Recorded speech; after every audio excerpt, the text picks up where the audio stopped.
AI for power is mostly hype. Except here. Welcome back here. Every energy conference now has an AI for power panel, but most utilities and regulators still ask a simple question. Where does this actually work in practice in Asia? Your inbox is full of promises, smart grids, digital twins, autonomous dispatch, but you can't bet your grid or your career on buzzwords. In this episode, we'll strip AI down to concrete, proven use cases in power systems, and put them on a roadmap a CEO, EXCO, or board can understand. By the end, you'll know where AI is already delivering value, where it's overhyped, and how to sequence your own journey. AI is no longer just an IT topic. It is quietly rewriting the risk and opportunity profile of utilities, regulators, and grid-exposed businesses. Done right, AI can improve forecasting accuracy, reduce losses, avoid outages, and defer CapEx. Direct P&L and balance sheet impact. Done wrong, it burns money on pilots that never scale, creates black box risks in critical operations, and locks you into vendors you can't exit. Boards and EXCOs need a way to distinguish good AI from expensive experiments without needing a PhD in machine learning. To cut through the noise, we'll use a simple framework. Layer 1. Forecasting and planning. AI that helps you see the future a bit more clearly. Load, prices, renewables, asset health. Layer 2. Operations and control. AI that supports daily decisions in the control room and field. Where to send crews, how to dispatch assets, how to manage congestion. Layer 3. Customer and commercial. AI that improves billing, collections, losses, and customer engagement. Across these layers, we'll highlight no regrets use cases versus ones that should still be treated as experiments. The most mature, least controversial AI application in power is forecasting. Utilities and system operators have always forecast day-ahead and intraday demand. Now, with high solar and wind, they also need granular renewable output forecasts. Machine learning models, fed with weather, historical load, calendar effects, and even socioeconomic data, can consistently outperform legacy methods in many systems. The payoff is tangible: better commitment and dispatch decisions, fewer reserves tied up just in case, lower balancing costs, and less curtailment of renewables.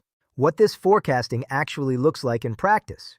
In practice, an AI-enhanced forecasting setup doesn't replace your planning team. It gives them more accurate tools. You run multiple models in parallel, traditional and ML, compare performance, and gradually blend them into your EMS and market operations. At early stages, they might just produce advisory curves. Later, they feed directly into unit commitment, hydro scheduling, or renewable bidding strategies. For boards, the key is that this is a no-regrets use case. It is relatively low risk, well understood, and has clear KPIs for success. Use case 2. Predictive maintenance for critical assets. The second mature area is predictive maintenance.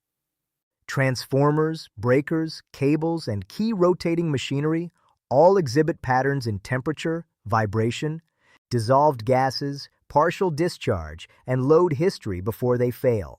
AI models can learn these patterns, flag anomalies, and rank which assets are most likely to fail in a given time frame. This lets you move from calendar-based maintenance to condition-based interventions, reducing unexpected outages and extending asset life. What does predictive maintenance change in the real world? When done well, predictive maintenance changes 3 conversations. First, operations. Your teams no longer fight as many surprise failures. They schedule outages at better times. Second, finance.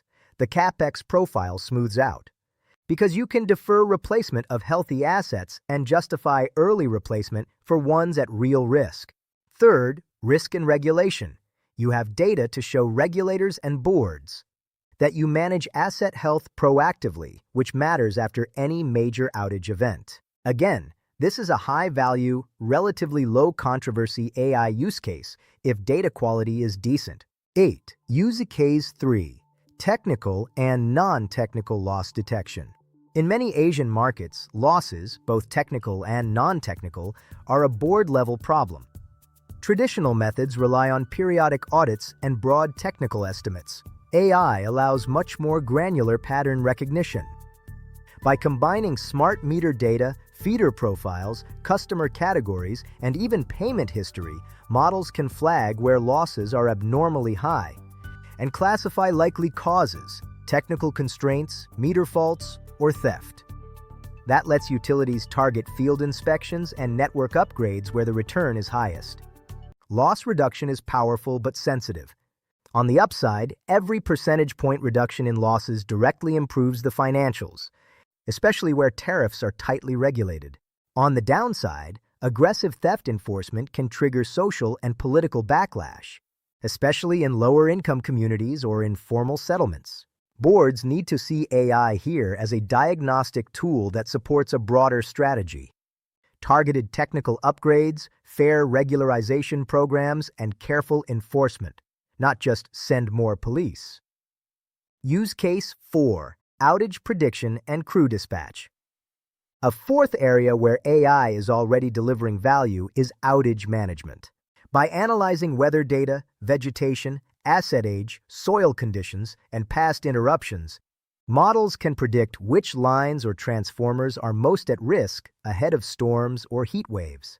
The utility can then pre-position crews, spare parts, and mobile generators in the right zones, cutting response times and reducing outage duration. After an event, AI can help analyze customer calls, SCADA alarms, and field reports to triage incidents faster than manual processes. How this looks to a CEO after a major storm. From a CEO's perspective, the difference becomes obvious after a major storm or heat event. With old processes, restoration can feel chaotic.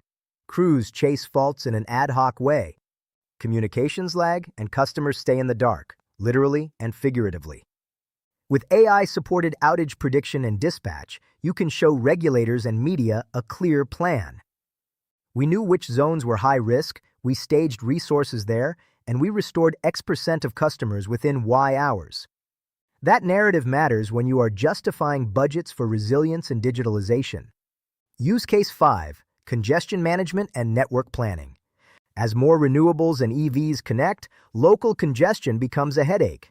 AI can help identify chronic bottlenecks by analyzing power flows, voltage profiles, and event logs, then simulate which targeted upgrades or flexible resources would relieve the most stress. In operations, decision support tools can suggest reconfigurations, demand response activations, or battery dispatch to keep lines within limits.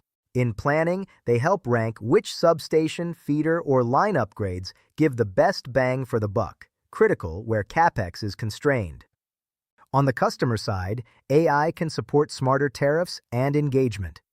Clustering algorithms can segment customers based on actual consumption patterns, not just broad classes, enabling more targeted offers, time-of-use tariffs, or EV charging packages.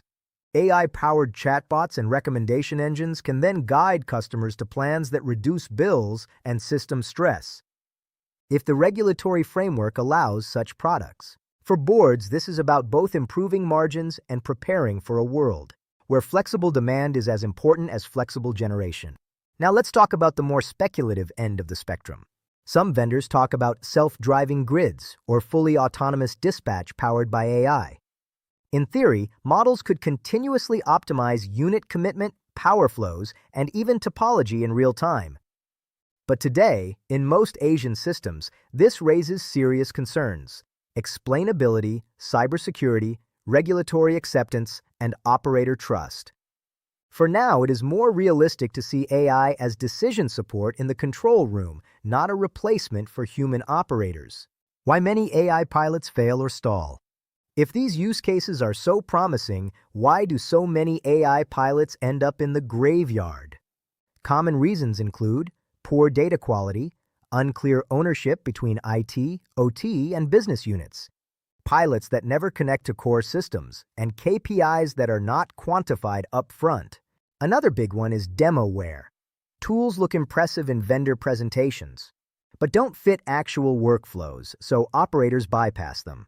From a governance perspective, boards should ask, what is our pipeline of use cases? What stage is each at? And what hard value have we captured so far? When we talk about a practical maturity ladder for utilities, one way to manage this is to adopt a simple maturity ladder. Phase 1. Foundations. Fix data quality, instrument key assets, and deploy basic analytics and dashboards. Phase 2. No regrets AI. Focus on forecasting, predictive maintenance, and loss analytics with clear ROI and low operational risk. Phase 3. Advanced operations. Gradually introduce AI-assisted outage management, congestion tools, and DER coordination into the control room. Phase 4. Selective automation. Only in well-understood areas with strong safeguards and explainability. Now let's talk about governance. How boards and EXCOs should oversee AI in grids. Boards don't need to micromanage technology, but they must set guardrails. Key questions include: who owns AI strategy, IT, OT, or a cross-functional team? How do we ensure models used in operations are validated and stress-tested? How do we handle cyber and data privacy risks? You also need clear escalation rules. When can operators override AI recommendations, and how are those decisions reviewed? Treat AI in the grid like you would any other critical system, with formal risk registers, performance tracking, and periodic independent review. What are the roles for vendors and partners? Vendors and consultants can accelerate progress, but only if their incentives are aligned with yours. Look for partners who are willing to work with your existing systems, share model performance transparently, and focus on measurable outcomes rather than flashy interfaces. Insist on pilots that mirror real operating conditions and include your frontline staff, not just the innovation team. If a vendor can't explain both the model and the business case to your EXCO in plain language, you probably shouldn't put that model near your control room. Linking AI and power systems to your AI data center strategy. Here's the strategic angle. Your grid-side AI and your data center AI compute strategy are interconnected. If you plan to host large AI clusters, your own system operations need to be more intelligent just to keep up. Forecasting, outage resilience, and congestion management become existential issues. Conversely, as you adopt AI in the grid, you may find new commercial opportunities, flexible tariffs for data centers, grid services provided by on-site batteries, or co-investment in renewables and transmission. Boards should see AI not as isolated projects, but as an integrated capability spanning both supply and demand sides. AI in power systems is not magic, and it is not optional. The question is whether you deploy it deliberately, starting with no-regrets use cases and a clear roadmap, or let ad hoc pilots pile up with little impact. My work focuses on helping utilities, grid operators, and vendors do the former. Building AI use case roadmaps, prioritizing where to start, and designing pilots that actually move KPIs, not just generate slide decks. If your board or EXCO is asking, what should we do about AI in our power system, and in what order? Leave your comment in below, and I will be more than glad to explain and discuss any questions and queries you raise. Thanks for watching. I will see you around.